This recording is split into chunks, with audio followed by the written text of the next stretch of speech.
안녕하십니까. 4월 26일 오전 방송 시작하도록 하겠습니다. 오늘 이제 월요일입니다. 4월 마지막 주고요. 지난주 금요일 미국 증시가 이제 상승을 하면서 이제 마감을 했습니다. 지난주 이제 목요일이었죠. 이제 미국 증시가 이제 하락했던 이유는 바이든 대통령의 이제 증세 관련된 이야기가 나오면서 장중에 이제 급락세가 좀 나타났었지요. 근데 다시 다른 전망이 나왔습니다.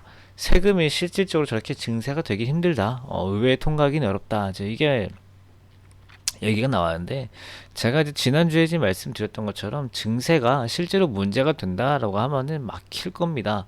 막히고요. 실제 증세가 이제 문제가 안 되면은 이제 증세가 이제 진행이 될 건데 꼭 증세가 이제 얘기가 나오고 항상 빠지고 하면은 제가 이제 항상 증세가 그 보통 이제 그 민주당 쪽에서 그러니까 좌파 쪽에서 많이 하기 때문에 증세가 실질적으로 그 자본주의에 큰 문제가 된다라고 하면은 세상의 모든 좌파는 없어졌을 거라고 얘기했잖아요.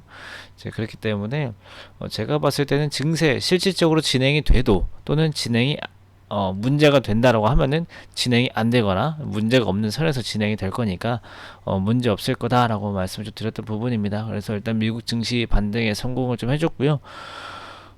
그리고 또 실제로 증세를 한다라고 해도 이 과세 표준에 해당하는 사람이 주식 수는 25%밖에 안 가지고 있다. 이제 그 말은 뭐냐면은 과세 표준이다, 과세 표준의 대상이 된다라고 하는 건 뭐냐면은 실질적으로 세금을 내야 되는 그 범위와 금액입니다. 이제 그 금액에 해당되는 사람이 주식을 가지고 있는 게 주식이 좀 25%밖에 안 된다라고 합니다. 그렇기 때문에 실제로 증시에 큰 영향을 미치지 못한다.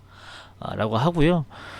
실질적으로 이것도 장기 투자이기 때문에 뭐 단기적으로 그걸 막 세금 나온다고 좀 팔고 마지 그런 건 아니다라고 합니다. 그리고 이제 존슨앤존슨의 코로나 백신이 접종 재개가 된다라고 하죠. 이제 그러면서 백신에 대한 기대감도 올라오면서 증시가 이제 뭐 첫날 빠진 거에 대한 반발 매수도 있겠지만은 추가적인 상승 요인 더해지면서 반등에 성공했다. 이렇게 보시면 좋을 것 같고요. 우리나라도 이제 이번 주 되게 중요합니다. 왜냐면 지난주에는 계속 고점 경신하고 차익 실현 나오고 고점 경신하고 차익 실현 나오고 이제 이게 좀 반복이 좀 되었었잖아요.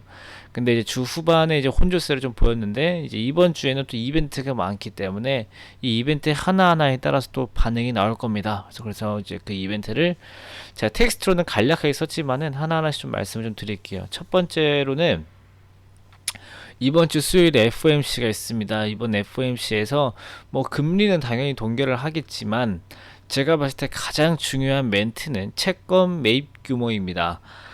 이 연준이 지금 120빌리언 달러를 채권을 매입을 하고 있는데 이게 뭐 120빌리언 달러가 뭐 90빌리언이나 뭐 80빌리언 이런 식으로 줄어들게 된다라고 하면은 시장에 영향이 있을 겁니다. 근데 이게 장기적으로는 봤을 때는 슬슬 조심을 해야 되겠지만은 지금 단기적으로는 급락 나온 다음에 다시 반등이 나오거나 시장에 뭐 잠깐 영향을 안 미치는 정도도 나타날 수가 있는데 제가 봤을 때는 지금 채권 매입 규모를 잠깐 줄인다라고 하는 게 시장의 급락을 불러일으킬 요소는 아닙니다. 또 진짜로 급락이 나와봐야 시장에서 고점 대비해서 10% 정도 빠지는 하락세 잠깐 만든 다음에 반등 나올 거거든요. 그래서 거기에 대해서만 좀 생각을 하면 좋을 것 같고요. 그리고 채권 매입 규모에 대한 얘기가 나오면 그때 대응을 해도 안 늦을 것 같습니다. 그 다음에 두 번째로는 다음 주부터 재개될 공매도에 따른 기관 및 외국인의 포지션입니다.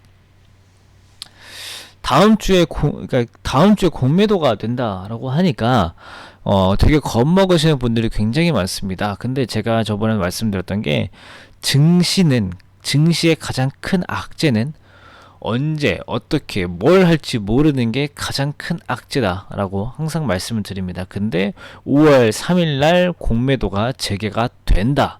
그러니까 무엇이 공매도가 언제 5월 3일 날 어떻게 그냥 공매도가 재개된다라고 확실하게 정해졌기 때문에 증시에 악재로 미치지는 않을 것으로 보인다라고 누차 말씀을 좀 드렸지요. 근데 이제 어쨌든 이제 다음 주도 공매도가 가능하기 때문에 이번 주에 기관 및 외국인의 주간 포지션 이게 예측하기는 솔직히 힘듭니다. 왜냐면 다음 주에 공매도를 할 수 있으니까 이번 주에 조금 더 편안하게 매수를 할 수도 있고요. 또 다음 주에 공매도 나오면서 시장에서 조금 뭐 매도할 게 있으니까 미리 좀 팔아두는 전략도 좀 취할 수가 있는데 가장 중요한 거는 선물 시장의 포지션이 될 것 같습니다. 그 다음에 세 번째로는 이제 미국에서 인프라 부양책 협상과 2차 인프라 발표가 주간에, 제가 밑에 월요일로 적어놨는데 월요일이 아니고요. 이번 주간에 계속 진행이 됩니다. 그러니까 오늘 나올 수도 있고요, 내일 나올 수도 있고, 모레 나올 수도 있고, 글피 나올 수도 있고, 금요일 밤에 나올 수도 있습니다.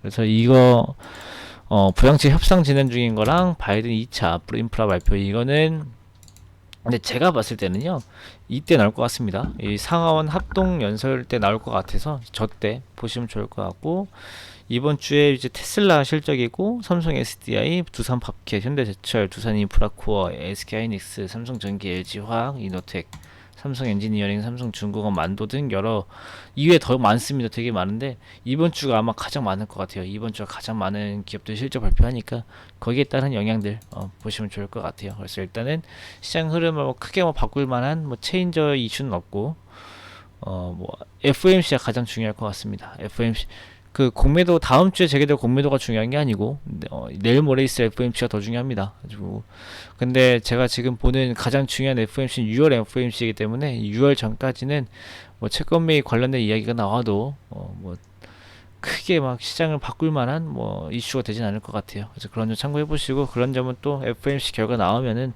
또 이제 파월 의장의 멘트 덧붙여 드리면서 설명드릴게요. 그래서 오늘도 이번 주도 화이팅 하시고 오후 때 뵙겠습니다. 감사합니다.